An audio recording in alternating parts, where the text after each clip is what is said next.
Here we go. Welcome to Midweek Update. Good to see you, Amy. Good to see you, Seth. We're Yes. always glad to be together via Zoom. Uh-huh.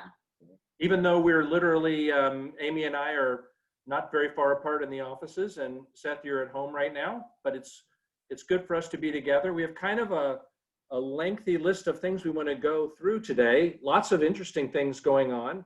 So why don't we begin, Seth, with talking about our quarterly outreach offering, which is for the month of September. Yes. So this quarterly offering is going to be going to the Fellowship of Churches Food Pantry. And there'll be a button, much like we had for the CVS project. There'll be the button on the, through the website, through the giving button. And so you can give that way, or you can also just mail in money. Through the whole month of September, we'll collect money through those Sundays. And then on September 20th, we're going to have an opportunity for people to drop off, a drop-off event, and then the youth will help deliver that over to the food pantry. Great. We'll have details about the drop-off time and how that works, probably in the newsletter and in announcements coming up. The next thing on our list is this coming Sunday, we're going to have our Harriet discussion. So Amy, you want to talk a little bit about how that's going to work and what we need to do to be ready for that? Sure. The Witness Commission organized a really wonderful event. We got to see each other. I got to meet some people for the first time, and it was really beautiful. I know folks were sort of milling about up there in their parking places, so that was wonderful. But the movie itself was deeply meaningful, and I know for myself, lots of questions, lots of things to ponder came up for me. And so as we've been saying now for several weeks, on Sunday with the all Zoom fellowship time, we'll have a breakout group that is specifically for those who watch the movie, either who came to the drive-in or who have watched it on their own. I believe Amazon Prime is a way that people can access it from home. And so we'll use the viewer guide that was created and use that to ask some questions and to go deeper with our own thoughts. And maybe folks will bring up some ideas that they had on their own. So that will be this Sunday during the all Zoom fellowship time. And you are going to lead that with some help from some others? Yes. Okay. And maybe we can also send that viewer guide out again the end of the week when we send out our all church email, in case, once it goes through your email, going back and finding it can be difficult. So we can send that out again. That's a great idea. Yeah. So people could have it, and people could still watch the movie this week if they didn't see it. And like you said, if they wanted to rent it on Amazon Prime or whatever. I'm sorry, So those who want to be a part of that discussion, you'll join the all church Zoom time, and we'll get to say hello to each other. And then when we go to the breakout, the Harriet discussion group will be its own thing, and we'll talk until we're done, but we won't enter back in to do a fellowship breakout group. So it'll be done a little bit differently. Yes. Do you have something else you wanted to add to that, Seth, about Harriet? Oh no, you got there. I was just going to put the exclamation mark on if you weren't able to make it to the drive-in, that you can view it and definitely be part of that discussion. Super. Okay. Third on the list, I think, is next week's community meal, and we're working toward that. So we have two turns in the month of September. The first one is next Tuesday, I think, the 8th. Yes.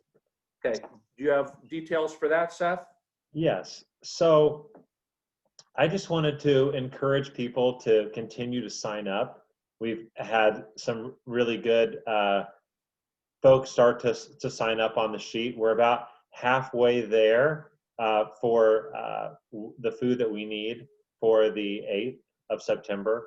So I would just encourage, unless the church wants to see how many baked spaghettis I can make to sign up and continue to help in that way. We're really good on volunteers. We really don't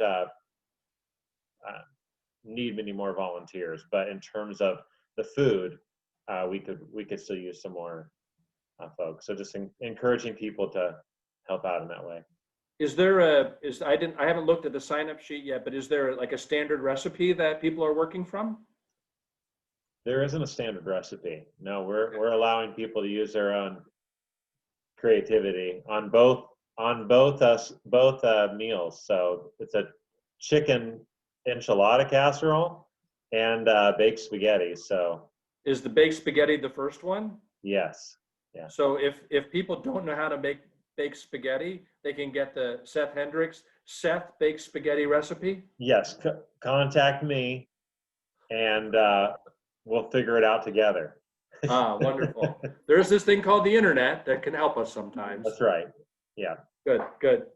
The fourth thing on the list, moving right along, is Peace Patch. And that's starting up soon.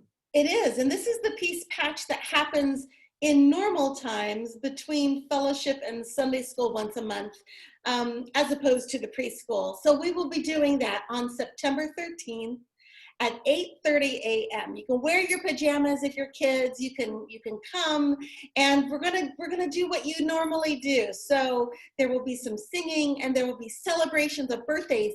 April, May, June, July, August, and September birthdays, a big party, and we'll read a story, and then we'll just wave at each other, and it'll be good to see each other's faces. So a link will be sent out to all of the households that have children that come to our church, and also a day or two before, there will be a Peace Patch goodie bag dropped off for each kid at their house, but don't open it. Don't open the goodie bags until you're on the Zoom call, and we'll do it all together. And it'll just be part of the celebration of seeing each other again, reminding each other of our friendships that we have at Sunday school, and it'll be great. Maybe in the Peace Patch goodie bag, there'll be a baked spaghetti recipe. Who knows what will be in there? It will be good though. By then it might be the enchilada recipe. Could be. We never know. Well, that sounds exciting. And, seeing each other on Zoom is good, and we need more, opportunities to be with each other. But we started off by talking about being at Harriet and how good it was, you were saying, Amy, to meet some people. And I got to see some people I haven't seen really since March. And that was wonderful. And so one of the things that the three of us talked about when we had our retreat last week is, what are the kinds of things that we can begin to do that give us opportunity to be with each other, even if we can't be in the building in worship together yet. I mean, at some point that will happen, but not yet. So we're hoping to have some events while the weather is still friendly toward that. And Seth, do you want to talk a little bit about what we're cooking up first?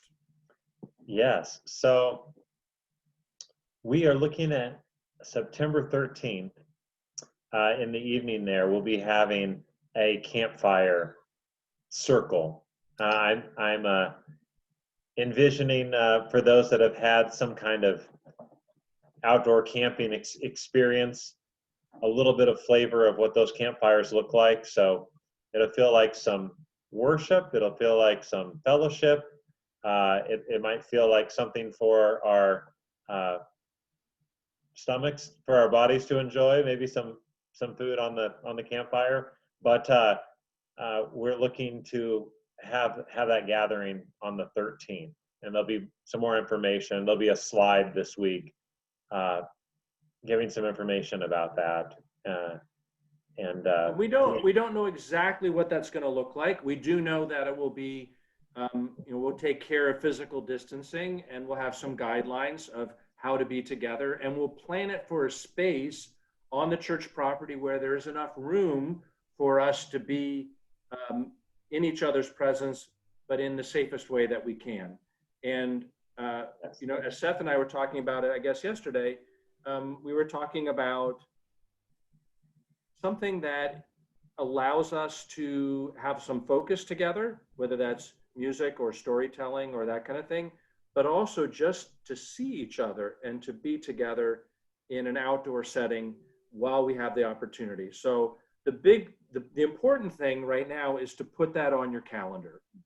Put that Sunday, the 13th on your calendar, and then we'll have more details. And we're hoping that we can have a couple of these kinds of, or maybe not exactly the same, but events in that vein. We can have a couple of them while the weather is still good for that. Yes. That would be really great. Really great. Yeah. Well, that was a fast run through 5 things. I thought of one other thing I wanted to mention. I had mentioned this in an announcement on Sunday. Somebody had asked a couple weeks ago about the green and plum hymnal supplements that we often sing from on Sunday mornings, and where to get those. And somebody researched where to buy them. And then I went and looked in the choir room. Debbie Chimwer suggested I do that. And there are quite a few of those hymnal supplements. So they've been sitting back there. They're not the ones in the pews. So they're not committed to the pews, but they would be available for people who would like to borrow them. So just contact us and tell us if you'd like to borrow the green and or plum hymnal supplements while we're apart. And we'll figure out a way to either deliver those or set them someplace where you can pick them up. So those are available for borrowing. I just want to conclude our time with a little bit of a thought as we move towards Sunday. The scripture for Sunday talks about, it's the Matthew 18 scripture about how we approach each other when we have situations where we feel someone has sinned against us or there's brokenness in the relationship. And it talks about approaching that person, then taking another person with you, and then, what to do to bring reconciliation. And then the next Sunday is a scripture about forgiveness. And Peter says 7 times, and it's 7 times, 77 times. And so I'm thinking these weeks about reconciliation, forgiveness, renewal of relationship. How do we do that in these really divided and difficult times? It's a hard thing to work at, but I think really something that's true to who we are as people of care and community, reconciliation and forgiveness. And somebody sent me a little clipping, maybe last week, and it was a story of a man who had been in prison for 37 years in Florida and falsely convicted of rape and murder, and DNA cleared him, and just in the last week or so was released. And the interviewer, the media person who was talking to him, asked him kind of how he felt about finally being released and how he had made it through those 37 years knowing that he was innocent. And this is the quote. The man said, if you keep hatred and bitterness in your heart, you don't have room for anything else. I'm grateful. Wow, that comes from a place of deep experience. And so I'm inviting us to think about the space that we have in our hearts and the space that we make in our hearts. If you keep hatred and bitterness in your heart, you don't have room for anything else. What we'd like to have in our hearts is gratitude, compassion, forgiveness, concern for those around us, and maybe an invitation to be our better and even our best selves in the spirit and presence of Christ. So on towards Sunday, when we'll be together. And thanks for listening to our ramblings and hearing about all the things going on. Any other final words? I think we're in good shape. Yep. Yeah. Take care of each other. Take care of yourselves. Hope to see you soon. Bye, friends.